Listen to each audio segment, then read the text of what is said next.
Se você já teve uma experiência hospitalar, uma internação principalmente sua ou de algum familiar, você acha que o que é servido ali está adequado à saúde de alguma pessoa?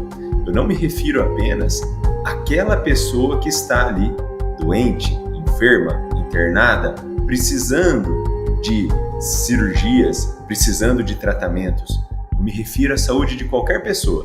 Você acha que o menu servido pelos hospitais está atualizado e de acordo com aquilo que a gente deveria propor como saúde, como qualidade de vida? Quando a gente fala especialmente de alimentação dentro dos hospitais, a gente não está falando de uma situação que é padrão em todos os países, em todos os lados. A mesma alimentação que é no Brasil é na Austrália? Não. A alimentação no Brasil é diferente da Holanda, que é diferente da dos Estados Unidos, que é diferente do Japão. Então, quando a gente fala de alimentação dentro de hospitais, a gente não está falando de uma prática que é seguida globalmente, né? Não depende só de cultura, depende de uma série de fatores. E isso está muito correlacionado com as condições de saúde de cada país, a qualidade do serviço de saúde que é prestado em cada país. Quando a gente está falando particularmente do Brasil, a situação ela fica bem mais complexa para analisar quando a gente fala não só de alimentação, do tratamento do paciente e tudo mais. Porque no Brasil a gente tem desafios tanto no espectro da saúde pública quanto na saúde privada, cada qual com seus próprios desafios, seus próprios problemas que implicam nessa questão da alimentação dentro dos hospitais. Por exemplo, quando a gente fala de hospitais públicos, é muito difícil alguém dizer no Brasil que os hospitais públicos são excelentes. A qualidade é excelente, não falta material, não falta comida, não falta atendimento, o atendimento é uma maravilha. É muito difícil alguém dizer isso, é quase que unânime dizer assim, olha, saúde pública não é boa, mas é o que tem, é o que aquelas pessoas de recursos limitados podem acessar.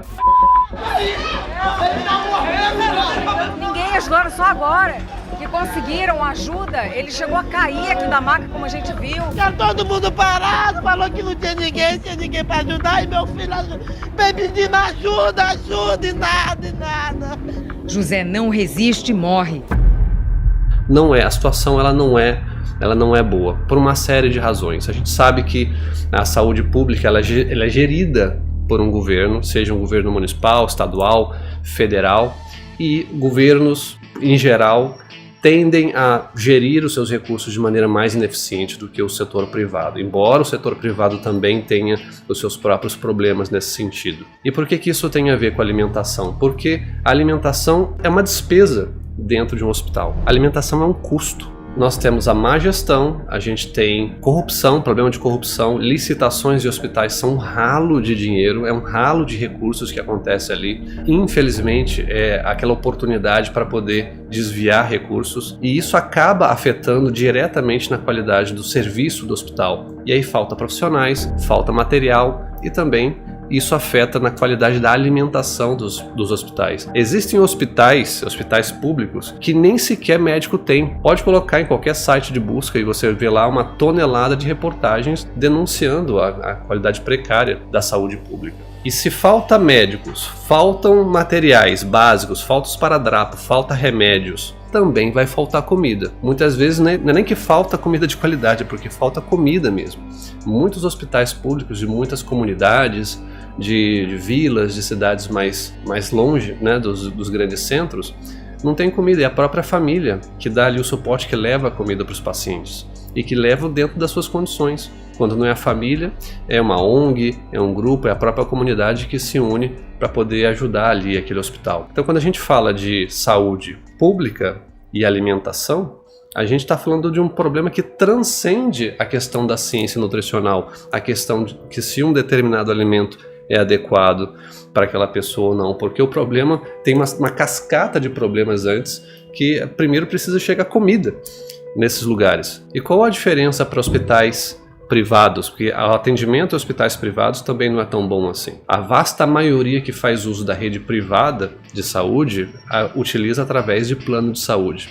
E planos de saúde, hospitais, por mais que sejam privados, onde em teoria a qualidade do atendimento deveria ser um pouco melhor, também enfrentam uma série de desafios por conta de pesadas regulações que existem no setor, que faz com que os planos de saúde tenham que fazer verdadeiras manobras para conseguirem serem rentáveis. Ou seja, existe um desafio na gestão dos custos pelos planos de saúde, pelos hospitais. Os próprios profissionais de saúde não ganham bem, não são bem remunerados, e isso acaba afetando também a qualidade tanto do serviço quanto da disponibilidade também de profissionais. E por que isso é importante nesse contexto? Existem hospitais que simplesmente não têm nutricionista, não tem um nutricionista clínico dentro de um hospital, que é uma coisa que deveria existir para poder garantir que os pacientes vão ter uma atenção adequada e que vão receber a alimentação adequada dentro dos hospitais. E quando existe nutricionista dentro do hospital fazendo esse trabalho, tentando fazer um bom trabalho,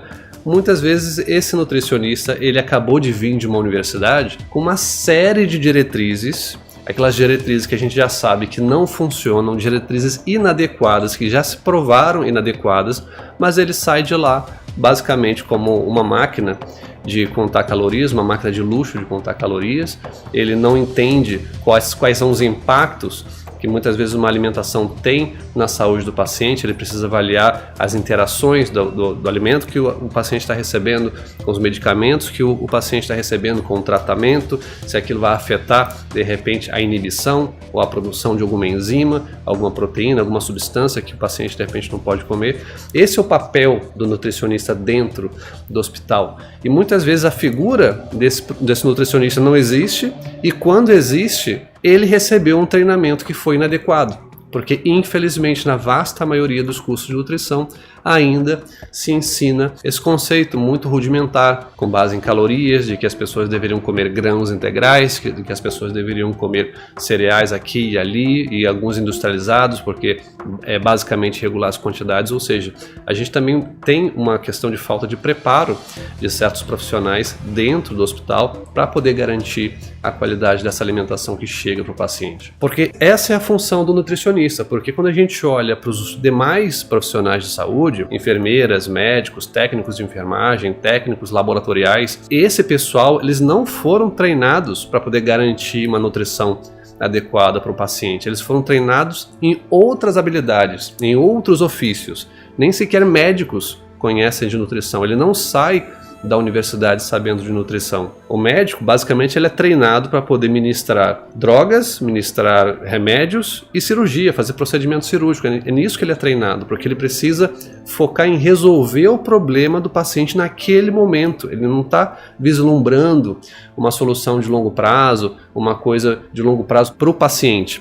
O paciente está ali naquele momento para resolver aquele problema, ele precisa resolver aquele problema naquele momento. Então, o médico ele é treinado para isso, ele não é treinado em nutrição. Os médicos que conhecem de nutrição e conhecem os impactos da alimentação no corpo humano, na saúde para o longo prazo, para a prevenção de doenças, são médicos que se especializaram depois. Eles não estão no hospital dando atendimento para pacientes, eles não estão lá, eles estão em outros lugares, eles estão atendendo em outros lugares, praticando um outro tipo de medicina. O mundo ideal seria onde a gente realmente tivesse menos pessoas chegando no hospital, ou seja, as pessoas poderiam chegar no hospital de repente por conta de um acidente, alguma coisa que aconteceu, alguma eventualidade, mas não por problemas que foram nutridos por má alimentação, por um mau estilo de vida, porque a pessoa não tem acesso a saneamento básico, não tem acesso a água de qualidade, e muita gente chega no hospital por conta disso. Então o cenário ideal é que a gente tivesse bem menos dessas incidências, onde a saúde, seja ela pública ou privada, que é um serviço, isso tem um custo, saúde é caro, saúde é uma coisa cara, não é uma coisa barata de se manter.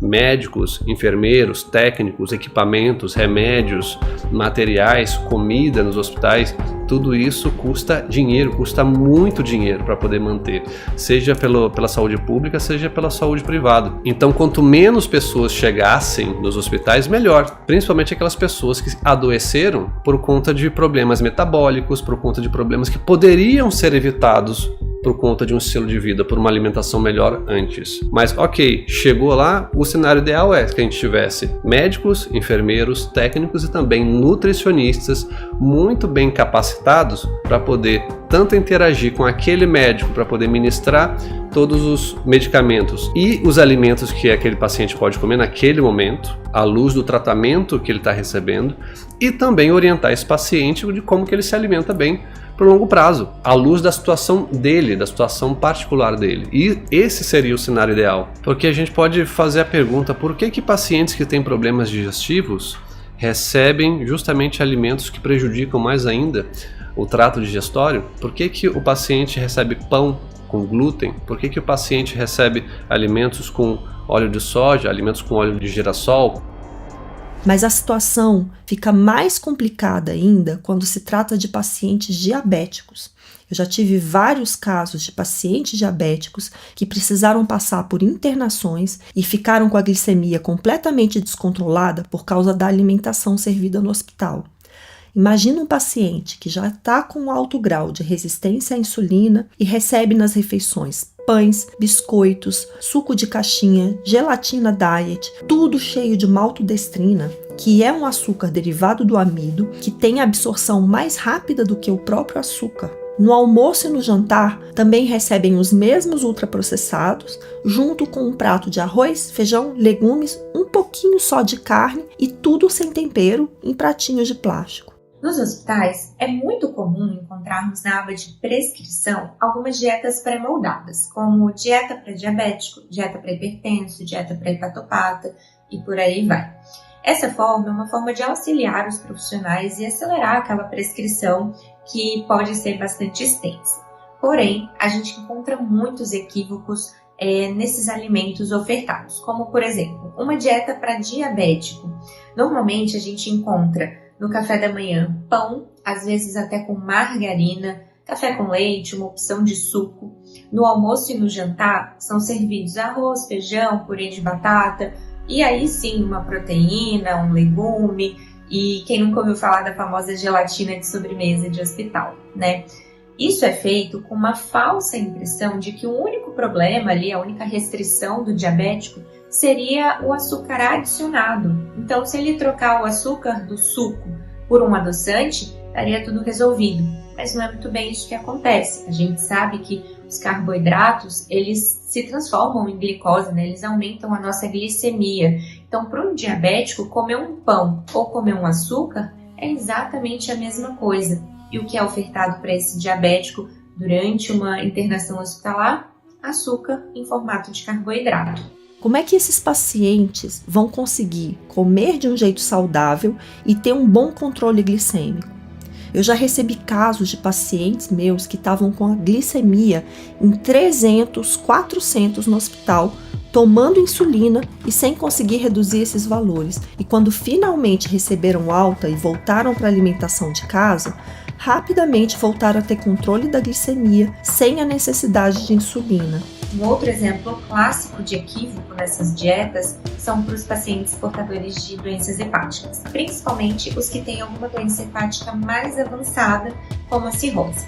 Esses pacientes, pela própria doença, têm uma tendência à perda muscular muito importante e, inclusive, são sarcopênicos. O que eles mais precisam receber na dieta é proteína, mas quando a gente prescreve uma dieta para hepatopata, o que a gente vê, na grande maioria das vezes, são dietas hipoproteicas, com baixo teor de proteína, o que é um grande equívoco, porque vai piorar, sim, a estadia dele durante o hospital e vai piorar a saúde dele, o prognóstico dele a posterior também.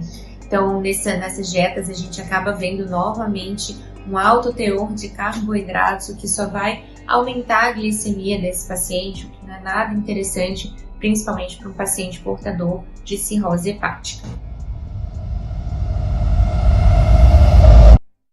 Também já tive mais de um caso de pacientes com doença celíaca que passaram por internação e mesmo levando um relatório assinado por mim com as orientações sobre a alimentação, a comida servida é a mesma, à base de trigo e farinhas. Agora imagina como a recuperação dessas pessoas expostas a esse tipo de alimentação, que leva a um descontrole glicêmico, a uma inflamação intestinal, fica ainda mais prejudicada, além do aumento do risco de lesões renais, infarto, AVC, infecções e a cicatrização completamente prejudicada. Muitos pacientes hospitalizados ficam horas em jejum, ou para fazer algum exame, ou num pós-operatório. E esse jejum longo normalmente é quebrado com açúcar, com carboidratos. Por exemplo, com torrada, com bolacha, pães, gelatinas, sucos e chás adoçados. E essa é a pior forma de quebrar um jejum. Quando eu quebro o jejum com carboidrato dessa forma, eu tenho um aumento muito rápido da minha glicemia, consequentemente um aumento da insulina também, do hormônio insulina. E isso para pacientes diabéticos ou para pacientes com resistência à insulina é uma péssima escolha. Aliás, quando a gente fala de pacientes diabéticos hospitalizados, a adequação da dieta é simplesmente trocar a farinha branca pela farinha integral, o que para esses pacientes não faz diferença nenhuma, é tão ruim quanto. Todo mundo que já trabalhou ou trabalha com alguma internação, tanto em enfermaria quanto UTI, com certeza já ficou com algum paciente internado por um tempo prolongado apenas para correção glicêmica. Isso é muito comum de acontecer, principalmente nos pacientes diabéticos. Eles descompensam mesmo a glicemia quando eles têm alguma infecção ou quando eles fazem alguma cirurgia. E é muito comum a gente ter a administração de corticoide nos pacientes internados, então isso também pode fazer uma descompensação da glicemia do paciente. Mas quando a gente resolve a causa base, as coisas devem se normalizar. Por que eles permanecem internados por tempo prolongado? Porque a única forma de tratamento que normalmente é realizada é a oferta de mais hipoglicemiantes, mais medicação, insulina, medicações orais, não importa a via, mas ninguém olha para a alimentação desses pacientes. E quando a gente muda a alimentação desse paciente, ele sim consegue ter uma alta precoce. Então, se a gente for olhar em relação a custo, se eu for oferecer mais proteína, por exemplo, para esses pacientes internados, e menos carboidratos que não têm valor nutritivo algum, como pães ou torradas, com certeza a proteína vai ter um custo mais elevado. Mas é um custo que não é tão mais elevado assim quando a gente compara com uma internação prolongada, que isso sim vai elevar os custos do hospital. Então isso a gente precisa repensar, tanto em relação a custos, valores, quanto à saúde desse paciente que está internado.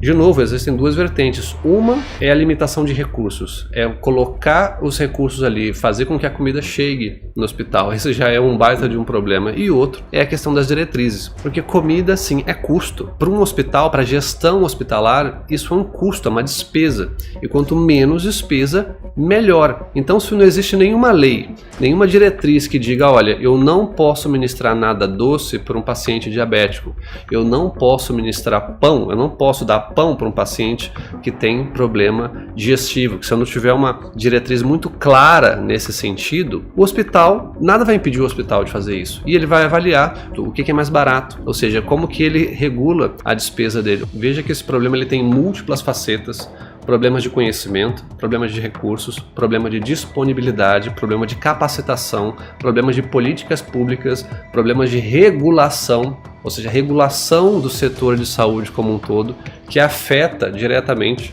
como que um paciente ele é tratado. E também afeta como que o paciente chega no hospital, que muitas das vezes ele não deveria chegar, ele não deveria nem sequer estar lá para poder ser tratado. Que essa também é uma outra face, ou seja, cuidar e informar a população que a população se alimente melhor, tenha um melhor estilo de vida, se exercite para que ela não precise chegar no hospital, para que um paciente de diabetes tipo 2 não precise de uma amputação, não precise ficar cego, não precise de tantos remédios, não precisa de insulina, porque insulina é um medicamento caro, por mais que muitas vezes chegue de graça, através de alguns benefícios chega de graça na população, aquele medicamento ele não é de graça, alguém pagou por aquele medicamento, porque a saúde é caro, e isso acaba por saturar todo o sistema.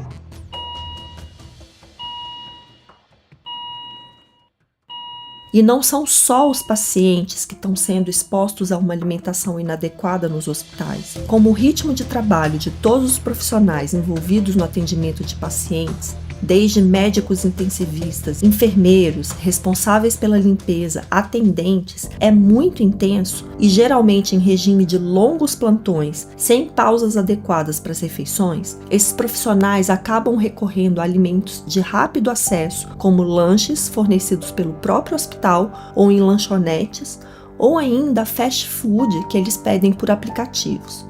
Esse comportamento é bem comum entre esses profissionais, o que contribui para o aumento da obesidade, riscos de saúde, aumento da inflamação sistêmica e, consequentemente, maior incidência de problemas de saúde, problemas gastrointestinais e problemas de depressão, sono, ansiedade. Fornecer alimentação adequada em grandes hospitais, especialmente os hospitais públicos, é uma tarefa difícil por diversas razões. Geralmente, o fornecimento das refeições hospitalares é feito por empresas terceirizadas, contratadas por meio de processos licitatórios, por valores que algumas vezes são tão baixos que são impeditivos para a garantia de produtos de qualidade e da contratação de mão de obra qualificada para o preparo dessas refeições, que precisam ter uma atenção bastante especial para questões de higiene, pelo alto risco de uma eventual contaminação, que pode causar nos pacientes problemas ainda mais sérios. Por outro lado, alimentos industrializados estão cheios de sal, açúcar,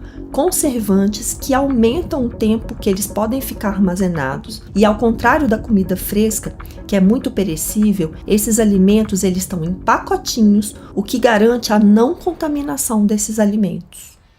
Quando eu penso em educação nutricional na sua coletividade, fora de casa, no ambiente coletivo, eu penso em escolas e eu penso em hospitais, com certeza.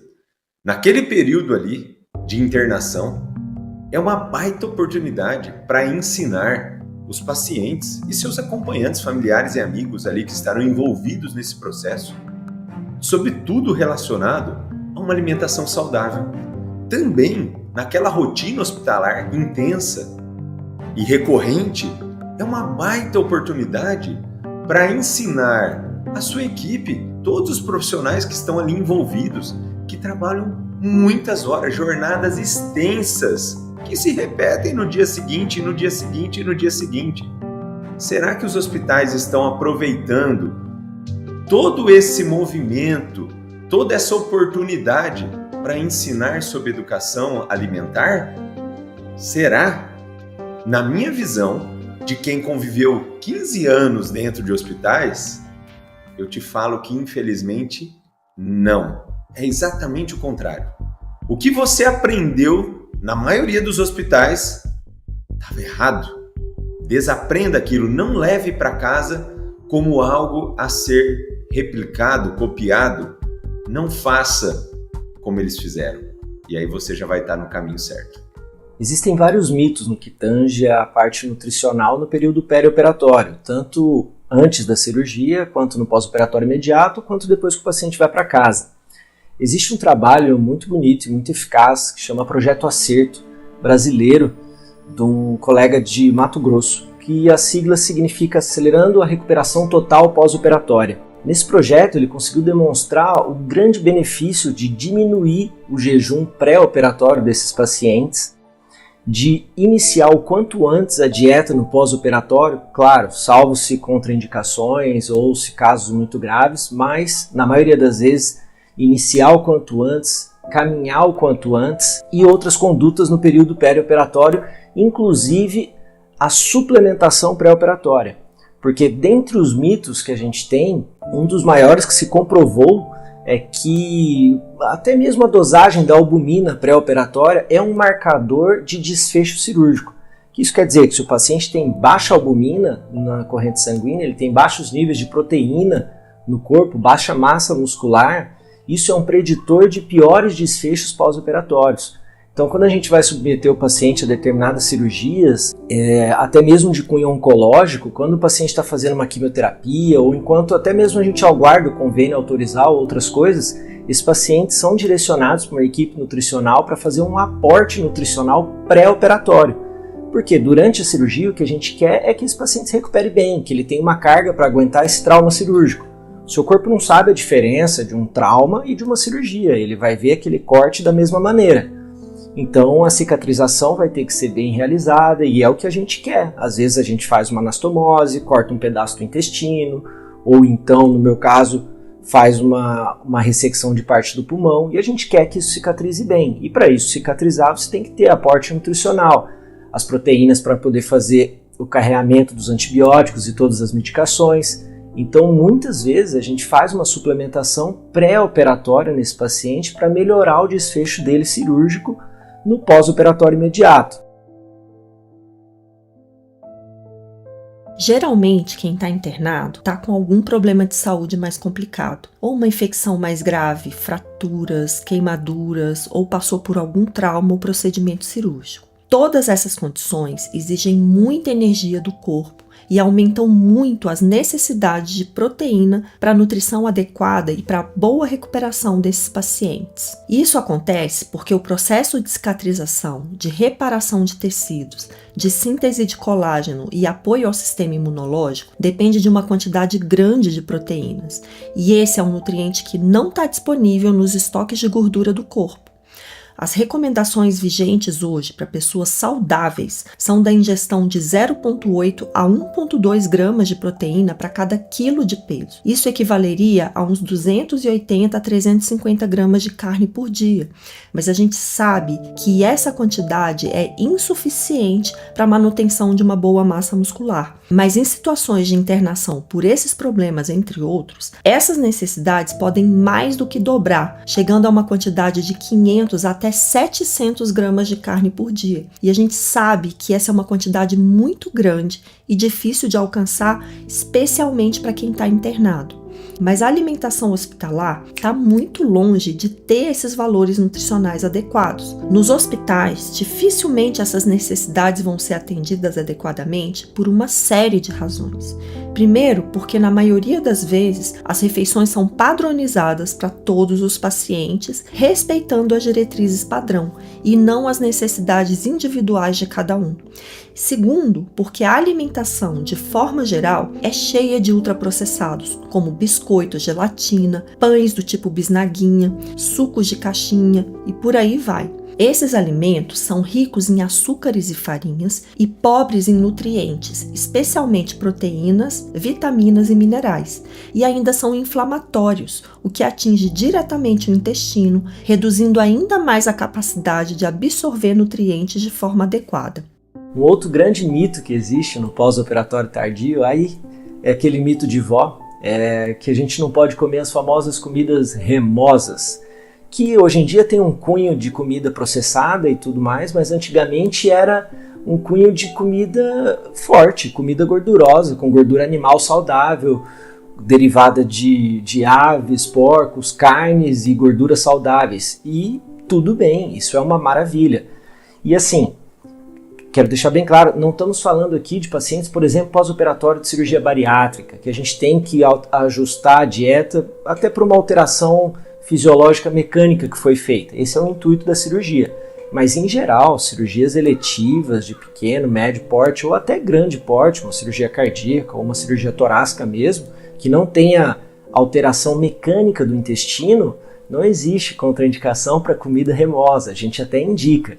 Então, quando os meus pacientes vêm, doutor, o que eu posso comer no pós-operatório? Tem que comer levinho, uma bolachinha com um bolinho e um suquinho. Eu falo, nada de inho. Eu quero que você coma carne moída, com ovo, gemada.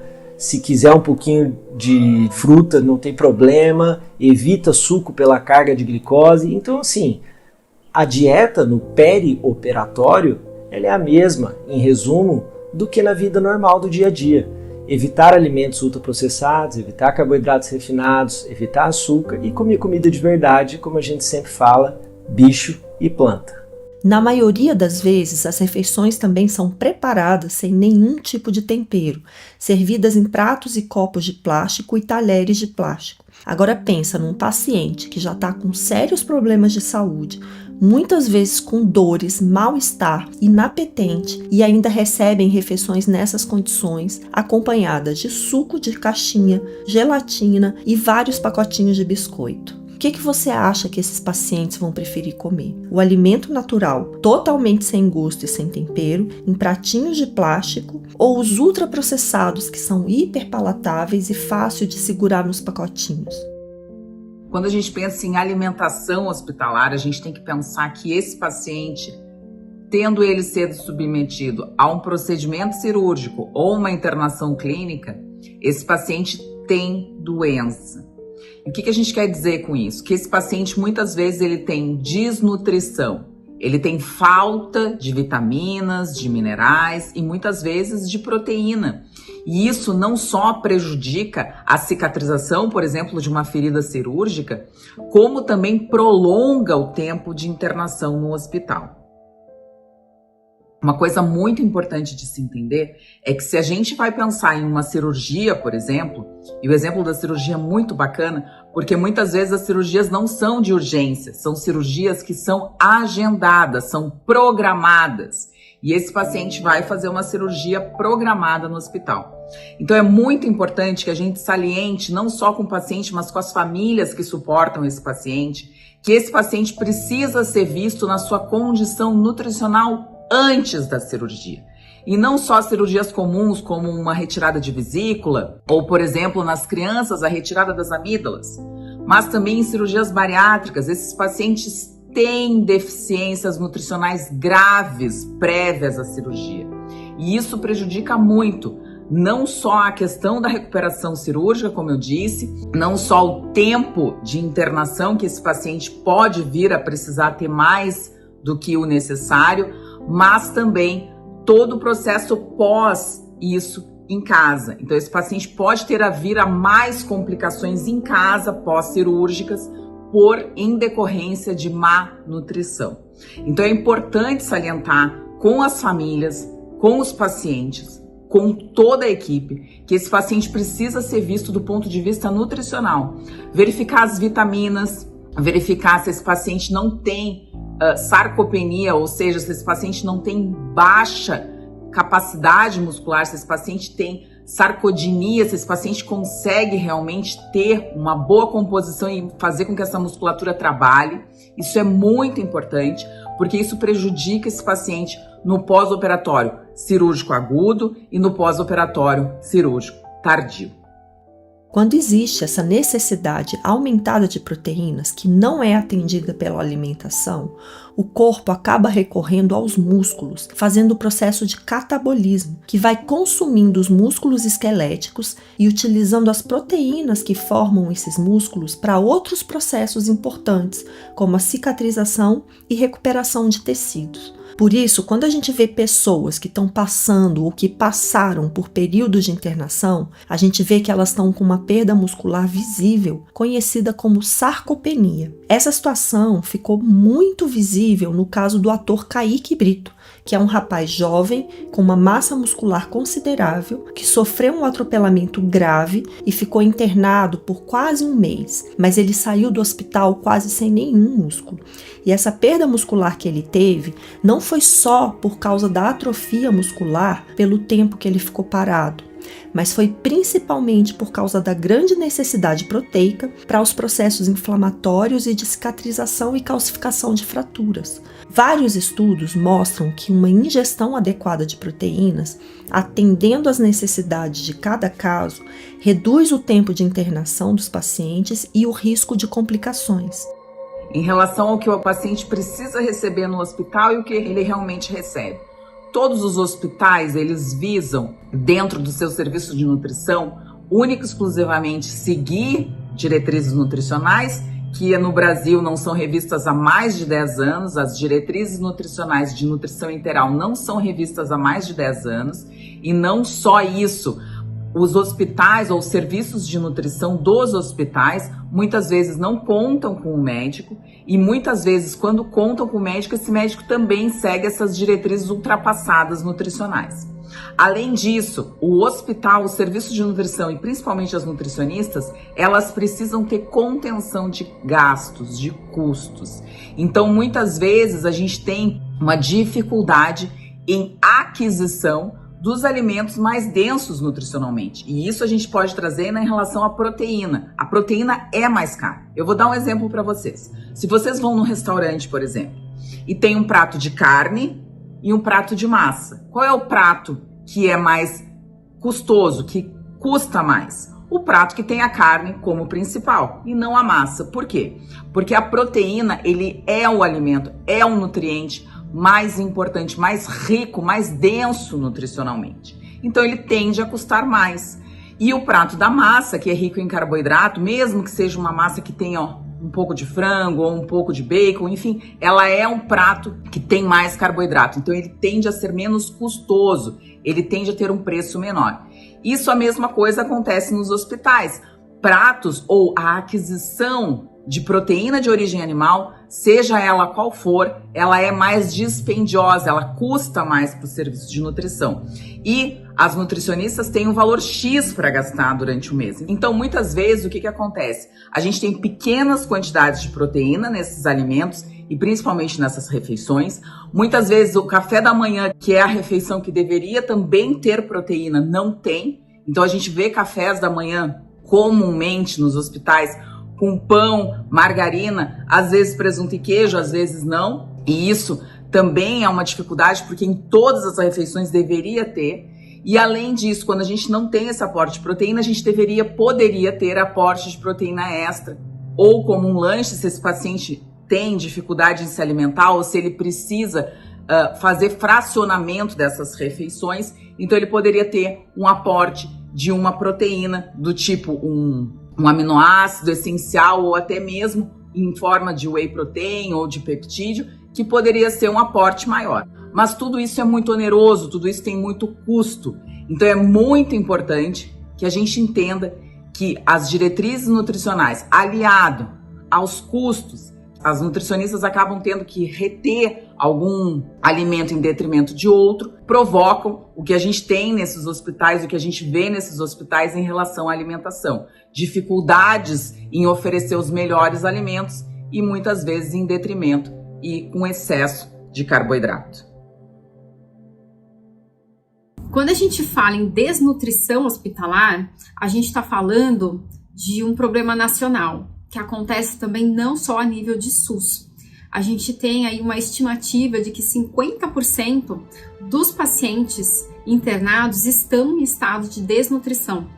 E muitos desses pacientes já estão desnutridos no momento da admissão hospitalar. Então, quais são os riscos que isso envolve? Isso envolve uma maior morbimortalidade, uma maior necessidade de cuidados intensivos, um maior tempo de internação, porque essa pessoa vai demorar mais a se recuperar, e isso obviamente aumenta os custos. Então, a gente precisa estar de olho nisso e trabalhar na educação alimentar dentro desse ambiente, porque se a pessoa não tem acesso a isso fora, ela vai ter ali dentro daquele ambiente. E a educação precisa também ser feita para os familiares, porque essa pessoa vai sair, vai voltar, se tudo der certo, para o ambiente onde ela vivia, e esses familiares precisam estar orientados. Esses familiares também precisam estar orientados da importância dessa alimentação para a recuperação da saúde e como é importante a pessoa fazer ali a alimentação que é oferecida no hospital, que não se leve alimentos mais palatáveis, mais gostosos, como forma de presente. E esses familiares é que vão ser o porta-voz, muitas vezes, para outros visitantes também, para que eles não ofereçam esse tipo de alimento dentro ali daquele ambiente. A gente sabe que é difícil controlar o que acontece muitas vezes dentro do quarto, mas precisa partir de um processo de educação nutricional, então com o paciente e também com os familiares. Já que os hospitais são centros de saúde, centros de cura, que a dieta hospitalar é tão errada? Porque o que é servido ali para a equipe, para os pacientes, acompanhantes, familiares, por que essa alimentação não está de acordo com o que a gente sabe sobre saúde? E pelo contrário, é exatamente a alimentação que causa as doenças que levou a maioria daqueles pacientes a precisar de um atendimento hospitalar. De onde vem esse problema? A base dessa história, há muitas décadas, nas diretrizes nutricionais equivocadas, numa pirâmide alimentar que priorizou alimentos errados, num cardápio desenhado com base em contagem de calorias. E aí a gente estende para problemas econômicos, de custo, porque o que vai ser mais barato comprar? Boas proteínas e boas gorduras? Ou farináceos, refinados, industrializados, produzidos em larga escala e pobre nutricionalmente? Isso daí é mais barato, isso é mais prático e agrada o paladar da maioria das pessoas desinformadas. Outro problema é a logística. Como que eu vou armazenar? A validade disso? Como que eu vou conseguir entregar dentro do prazo? Quando eu for entregar, as características ao olho, ao paladar, ainda estarão como de quando aquele alimento foi produzido? Quando a gente lida com alimentos in natura, você sabe aí na tua casa, tem uma validade. Aquele legume, aquela fruta, aquela verdura vai vencer em algum tempo. O acondicionamento das proteínas, das gorduras. Mas quando você está lidando com comida de pacotinho, de caixinha, de latinha, de garrafinha, né? Ultraprocessado, isso daí dura meses, dura anos até em alguns casos, na prateleira do mercado, no estoque, no armazém, e vai durar também, e vai chegar à boca do consumidor com a mesma característica de quando ele foi produzido, às custas de muita química, de muito conservante, de muito corante, de muita porcaria ali que não deveria fazer parte da nossa dieta. Exatamente o estilo de alimentação que nos causa doenças. E aí você interna para tentar curar a sua doença e o que você encontra? É triste esse cenário. Nós precisamos mudar essa história. E isso requer conhecimento, dedicação, cobrança da população. Coisas importantes que a gente tem que lembrar para esses pacientes que estão internados. E principalmente para pacientes que precisam de recuperação de feridas, que estão em internações prolongadas e precisam de uma recuperação melhor. Vitaminas, principalmente vitaminas lipossolúveis, são muito importantes. Então, atentar para níveis de vitamina D, para níveis de vitamina E e vitamina A, que são vitaminas antioxidantes e que auxiliam no processo de recuperação. Pacientes que têm feridas operatórias, é muito importante ver e muitas vezes fazer reposição não só da proteína em forma melhor absortiva, como eu já comentei aqui, a gente ter a absorção na forma de aminoácidos ou de peptídeos ou do próprio whey protein, se esse paciente for tolerante ao whey protein, e de vitamina C e zinco. Vitamina C é muito importante para a formação do colágeno e zinco é extremamente importante também para a recuperação e para regeneração de feridas. Então, esses nutrientes têm que ser vistos e muitas vezes têm que ser suplementados. E isso é importante que um médico, de preferência com formação e especialização em nutrologia, consiga acompanhar esses pacientes e muitas vezes você pode pedir para que seja visto não só pelo serviço de nutrição, mas por um médico com formação em nutrologia que esteja presente no hospital. Porque é muito importante que nessas equipes de nutrição e nesses serviços de nutrição tenha um médico especialista em nutrologia para orientar e principalmente para poder tratar esses pacientes que têm deficiências nutricionais na sua grande maioria.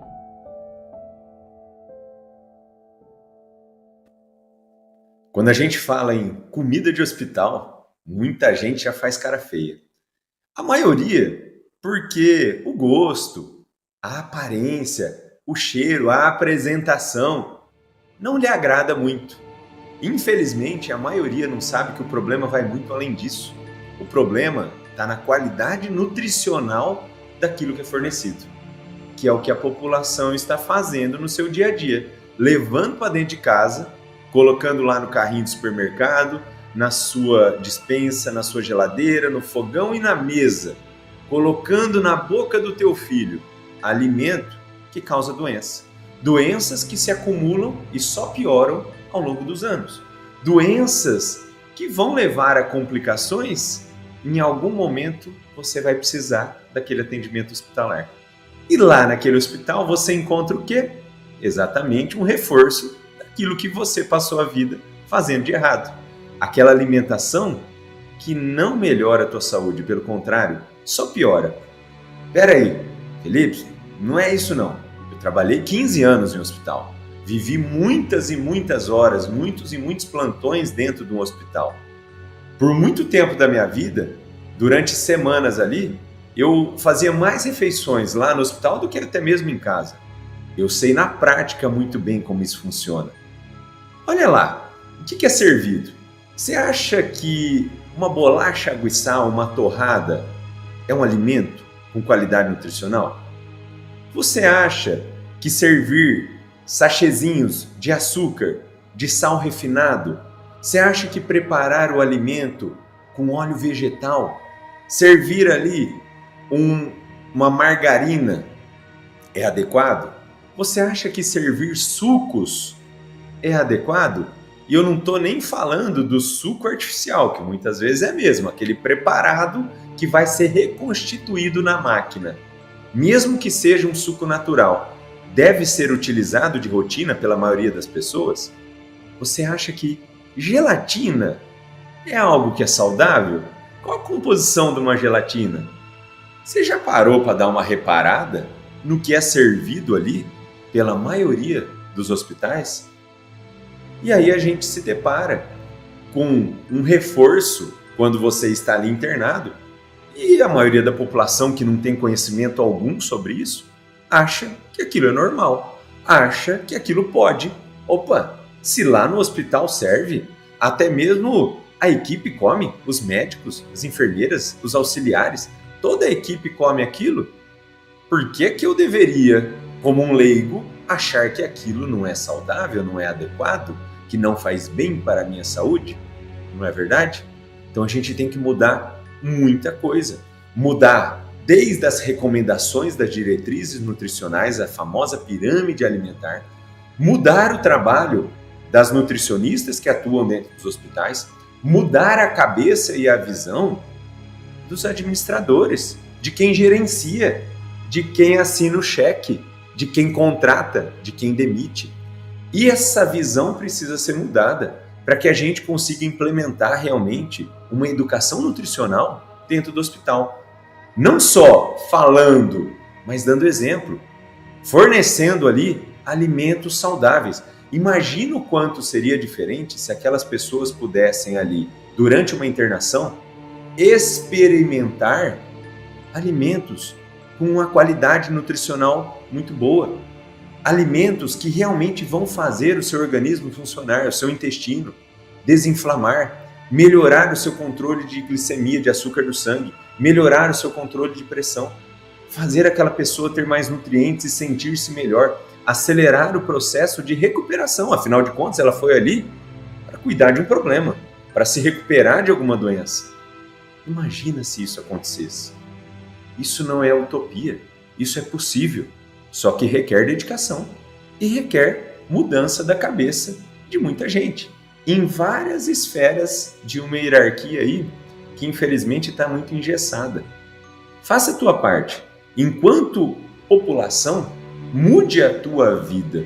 E se você um dia precisar do ambiente hospitalar, você vai saber pelo menos quais as ciladas que estão ali e como evitá-las da melhor maneira possível, até que o dia ideal chegue e você possa ter tranquilidade aonde quer que esteja.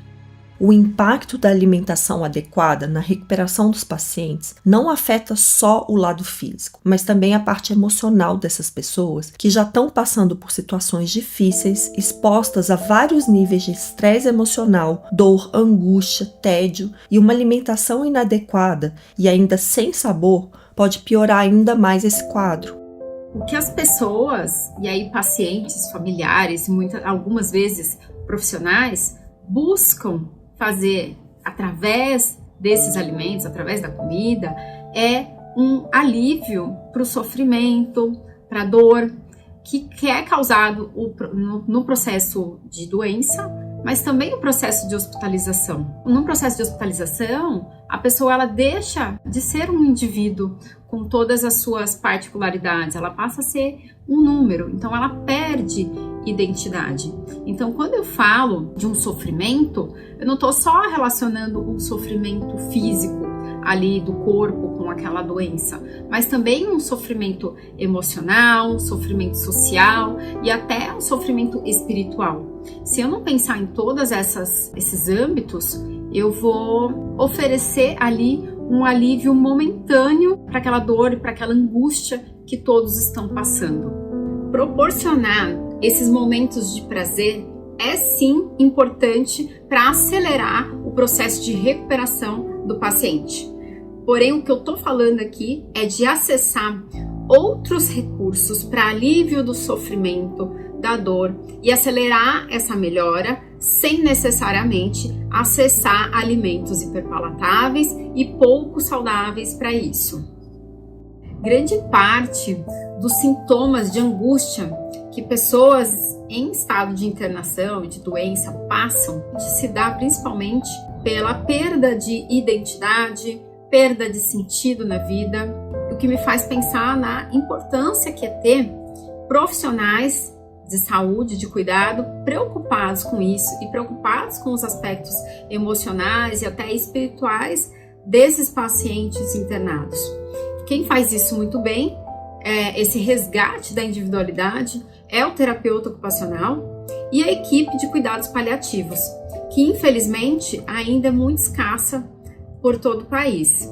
A terapia ocupacional dentro do ambiente hospitalar auxilia no resgate de mecanismos individuais do próprio paciente para proporcionar prazer e conforto durante o tratamento.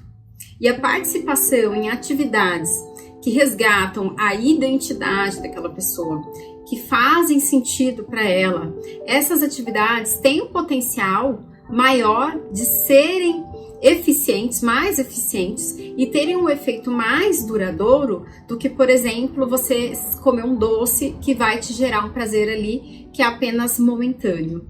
E o terapeuta ocupacional é quem faz bem esse meio de campo, quem usa as atividades humanas e o fazer como recurso terapêutico para recuperar a identidade e o sentido dessas pessoas, podendo oferecer isso através do fazer, da atividade, porém dentro das limitações, dos recursos que o próprio hospital pode oferecer.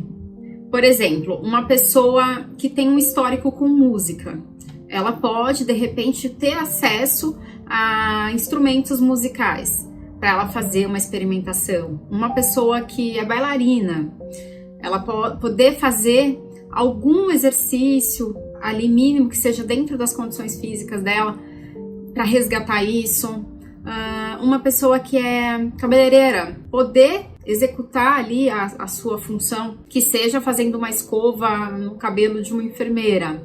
Ou até eu favorecer com que essa pessoa tenha algum tipo de participação no trabalho dela, porque isso também é importante. Então, dentro ali das possibilidades da empresa dela, ela poder trabalhar 2 horas à distância, seria interessante também poder fazer esse meio de campo. E atividades expressivas também caem muito bem nesse momento. Então, uma atividade de escrita, atividades artísticas de pintura, mas claro que isso precisa fazer parte do repertório da pessoa, porque se não fizer sentido, não vai ter o efeito que a gente espera. Então, o que eu quero trazer aqui é uma expansão do olhar para outros recursos que a gente pode abrir mão para lidar com o sofrimento, não apenas através da comida. O problema é que a gente está numa sociedade hoje em dia em que as pessoas, no geral, elas carecem de outros recursos para lidar com o sofrimento e com as angústias e com a dor e acabam descontando isso na alimentação. E isso acontece não só com os pacientes e seus familiares, mas também com os profissionais de saúde que estão cuidando desse paciente.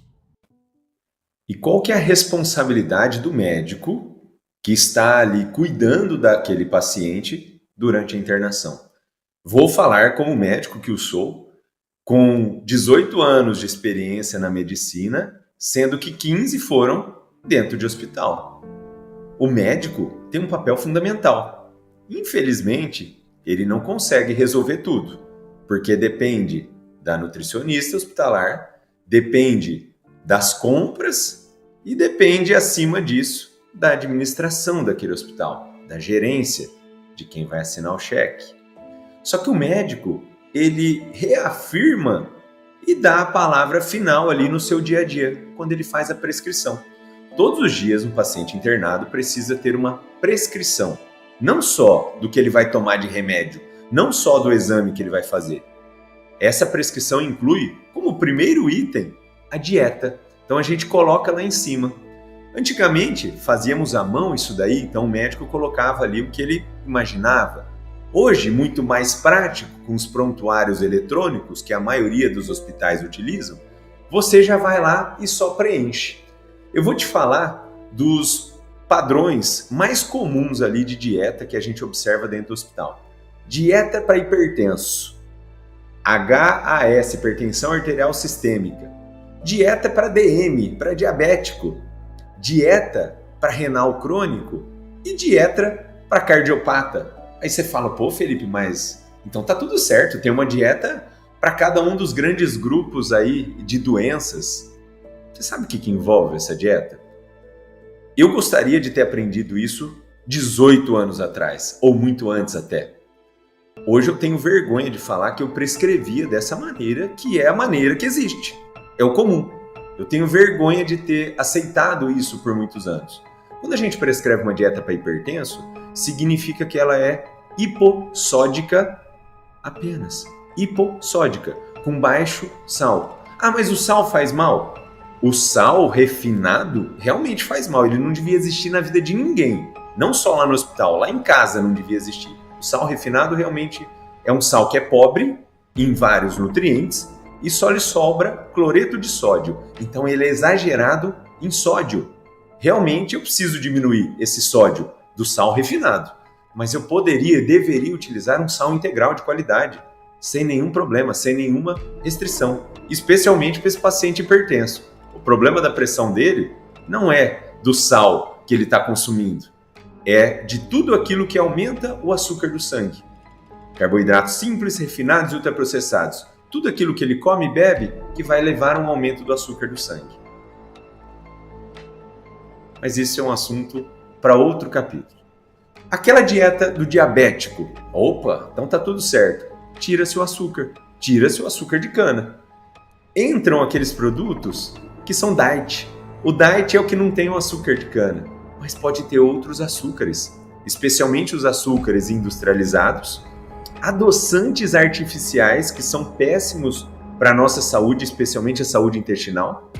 E o principal, nessa dieta para DM, para diabético, entram todos os carboidratos simples, refinados, ultraprocessados, incluindo arroz, macarrão, pão, biscoito, bolacha, torradinha, sucos, refrigerante. Poderia entrar tudo isso. Só não ter açúcar que pode entrar. Essa é a visão da nutrição tradicional. E isso é servido a um diabético. Então não é raro, aliás, infelizmente é absolutamente comum, você ver um diabético ali recebendo uma bandeja de pães, de biscoito, de torradinha, de bolachinha, de geleia, um copão de suco. Isso é comum, é considerado como normal. Pensa-se que tirei o açúcar, está tudo resolvido. E aí você tem a dieta para renal crônico. O paciente que tem alteração nos rins, uma insuficiência renal crônica, a dieta dele é pobre em proteínas. Um grande equívoco. Além de retirar um dos melhores nutrientes que a gente tem, aliás, ou o melhor nutriente que a gente tem na nossa dieta, e não é só para músculo, essa conversa vai muito além dos músculos. Essa dieta para renal crônico, que é pobre em proteínas, quando eu tiro a proteína de um cardápio, o que vai sobrar? Aliás, o que vai ter um predomínio? Carboidratos simples, refinados e ultraprocessados. Exatamente aquilo que faz subir o açúcar do sangue, que faz subir a pressão que promove uma sobrecarga nos rins, uma sobrecarga hidrossalina, vai fazer uma retenção de sal e água e leva às complicações das doenças renais. Olha que grande equívoco. E aí nós temos então um paciente grave, um paciente que infartou, que fez uma cirurgia cardíaca, e ele recebe uma prescrição para cardiopata. Ah, essa deve ser muito boa, hein? A prescrição do cardiopata, ela é hipossódica e hipogordurosa. Já tiraram o sal da vida lá, que eu já falei no hipertenso. Agora vão tirar a gordura, porque o conceito geral é de que a gordura entope a artéria e a gordura faz mal. Então eu tiro a gordura. Eu tiro toda aquela gordura boa que deveria ser consumida e deixo o paciente entregue ao pão, ao biscoito, à bolacha, ao suco, à geleia, ao refrigerante, talvez. Porque isso pode, aos olhos das velhas recomendações nutricionais de uma pirâmide alimentar que está ultrapassada. Então, sim, como médico, eu tenho vergonha de não ter tido essa visão muitos e muitos anos atrás e ter brigado ali para mudar essa história, pelo menos naquele ambiente que eu trabalhava. A gente precisa levar esta voz adiante com um maior número de pessoas, porque a vida das pessoas está dependendo disso. Não se omita. Colega, se você está aí trabalhando em hospital, comece a mudar essa história. Mude para você, mude para a tua vida, mude para os teus pacientes e mude de todo mundo que está ao teu redor.